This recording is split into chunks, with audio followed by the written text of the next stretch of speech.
పోలీసులు ఆ ఇంటి తలుపులు తెరిచారు. ఇంట్లో నుండి భయంకరమైన దుర్వాసన రావడంతో పోలీసులంతా ఒక్కసారిగా అలర్ట్ అయ్యారు. లోపలికి వెళ్లే కొద్దీ వాసన ఎక్కువ అవుతూ ఉంది.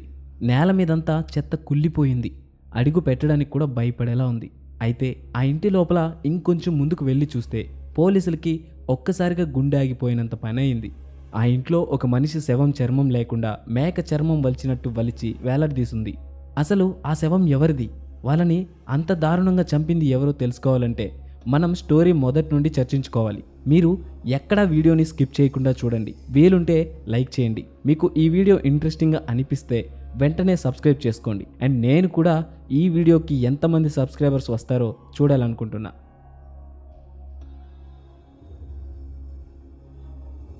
సరే, మనం లేట్ చేయకుండా స్టోరీలోకి వెళ్దాం. 1957 విస్కాన్సిన్లోని ఫ్లైన్ ఫీల్డ్ అనే ఒక చిన్న గ్రామంలో ఎడ్గిన్ అనే ఒక వ్యక్తి జీవిస్తూ ఉండేవాడు. అతను చాలా మంచివాడు. ఆ ఊరి వారికి ఎలాంటి అవసరం ఉన్నా కూడా సహాయం చేసేవాడు. పెద్దలతో మర్యాదగా నడుచుకునేవాడు. పిల్లలతో సరదాగా ఉండేవాడు. చిన్న చీమకు కూడా హాని కలిగించేవాడు కాదు అని ఊర్లో ఉన్న అందరికీ తెలుసు. అయితే ఎడ్గిన్ తల్లి, తండ్రి, అన్నయ్య చిన్నప్పుడే చనిపోవడంతో అప్పటి నుండి చిన్న చిన్న కూలి పనులు చేసుకుంటూ ఒంటరిగా జీవించేవాడు. ఎవరితోనూ ఎక్కువ స్నేహంగా ఉండేవాడు కాదు. తను ఒక్కడే ఇంట్లో ఉండేవాడు. అదే కాకుండా తన ఇల్లు కొంచెం దూరంలో, అంటే అడవి మధ్యలో ఉండేదన్నమాట. అలా తన జీవనాన్ని సాగిస్తూ ఉండేవాడు. ఒకరోజు సాయంత్రం సమయం, చల్లని గాలి వీస్తున్న సమయంలో ఊరంతా నిశ్శబ్దంగా ఉంది. గ్రామంలో ఒక హార్డ్వేర్ షాప్ యజమాని బెర్నిస్ వోర్డెన్ అనే మహిళ ఆ రోజు ఉదయం నుండి కనిపించడం లేదు. ఆమె కొడుకు ఫ్రాంక్ షాప్లోకి వచ్చి చూస్తే తలుపులు తెరచే ఉన్నాయి, కానీ లోపల ఎవ్వరూ లేరు. కౌంటర్ వెనుక రక్తపు మరకలు కనిపించాయి. వెంటనే ఫ్రాంక్ పోలీసులకి ఫోన్ చేశాడు. పోలీసులు అక్కడికి చేరుకుని షాప్లో వెతగ్గా టేబుల్ మీద ఒక రసీదు దొరికింది. అందులో ఎడ్గిన్ అదే షాపులో ఒక సుత్తిని కొన్నట్టు రాసి ఉంది. ఎడ్గిన్ మీద అనుమానం వచ్చిన పోలీసులు అతను ఉంటున్న ఊర్లోకి వెళ్ళి విచారించారు. కానీ ఆశ్చర్యంగా ఊరంతా అతని గురించి చాలా మంచిగా చెప్తున్నారు. సరే, ఎందుకైనా మంచిదని ఒకసారి అతని ఇంటికి వెళ్ళారు. ఆ ఇల్లు గ్రామం బయట చెట్ల మధ్య ఒంటరిగా ఉంది. బయట నుండి చూస్తే అది ఒక పాత పాడైన ఫామ్ హౌస్ లాగా కనిపించింది. పోలీసులు తలుపు తెరవగానే ఒక భయంకరమైన దుర్వాసన వచ్చింది. చచ్చిన శవాలు, రక్తం, చెత్త కలిసిన వాసన. ఒక ఆఫీసర్ ఫ్లాష్ లైట్తో ఒక గదిలోకి వెళ్ళాడు.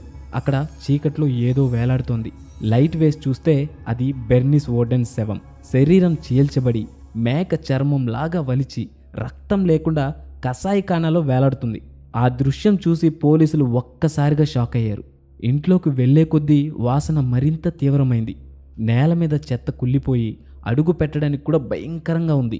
ఒక గదిలో మనిషి చర్మంతో తయారైన కుర్చీ కవర్లు మరియు బెల్ట్ అండ్ స్త్రీ ఆకారంలో కుట్టిన ఒక సూట్ దొరికాయి. ఒక బాక్స్లో అయితే మానవ ముక్కులు, మరొక బాక్స్లో చర్మంతో తయారైన గ్లౌజ్, సెల్ఫ్ మీద మనిషి పుర్రెలు డెకరేషన్ లాగా అమర్చబడి ఉన్నాయి. ఈ దృశ్యాలు చూసిన పోలీసులు ఎడ్గిన్ ఒక సాధారణ మనిషి కాదు, ఒక భయంకర నరహంతకుడని గ్రహించారు. ఎట్టకేలకు ఎడ్గిన్ని అరెస్ట్ చేసినప్పుడు అతను నిశ్శబ్దంగా సిగ్గుపడుతూ నవ్వుతూ ఏమీ జరగనట్టు ప్రవర్తించాడు. ఆ దృశ్యాన్ని చూసి ఊరు ప్రజలంతా ఆశ్చర్యానికి గురయ్యారు. ఎడ్గిన్ ఈ పని చేశాడంటే ఎవ్వరూ నమ్మలేకపోయారు. విచారణలో అతను తన కథ చెప్పాడు. గీన్ ఒక కష్టతరమైన బాల్యం గడిపాడు. అతని తండ్రి మద్యపానం అలవాటు గలవాడు. తల్లి అతనిపై దురుసుగా ప్రవర్తించేది. అయినా గీన్ తన తల్లిని ఆరాధించాడు. కానీ తన సోదరుడు మాత్రం అప్పుడప్పుడు గీన్ సమక్షంలో వాళ్ళ అమ్మని ఎదిరించి మాట్లాడేవాడు. 1944లో అతని సోదరుడు హెన్రీ అగ్ని ప్రమాదంలో మర్మమైన రీతిలో చనిపోయాడు. కానీ గీన్ వాళ్ళ అన్న కనబడటం లేదు అని పోలీసులకి కంప్లైంట్ ఇచ్చాడు. పోలీసులు కూడా వాళ్ళ ఇంటి దగ్గరికి వచ్చినప్పుడు వాళ్ళని నేరుగా శవం దగ్గరికి తీసుకెళ్లాడు. పోస్ట్ మార్టం రిపోర్ట్లో తన తలకి ఏదో బలమైన వస్తువుతో గాయం అయినట్టు తెలిసినా కూడా ఇదొక ప్రమాదంగా పోలీసులు కేసు కొట్టిపడేశారు. ఆ తర్వాత 1945లో తల్లి మరణంతో గీన్ ఒంటరిగా మిగిలాడు. ఆమె జీవించిన ఇల్లు, చుట్టూ ప్రాంతంని ఒక గుడిలా భావించేవాడు.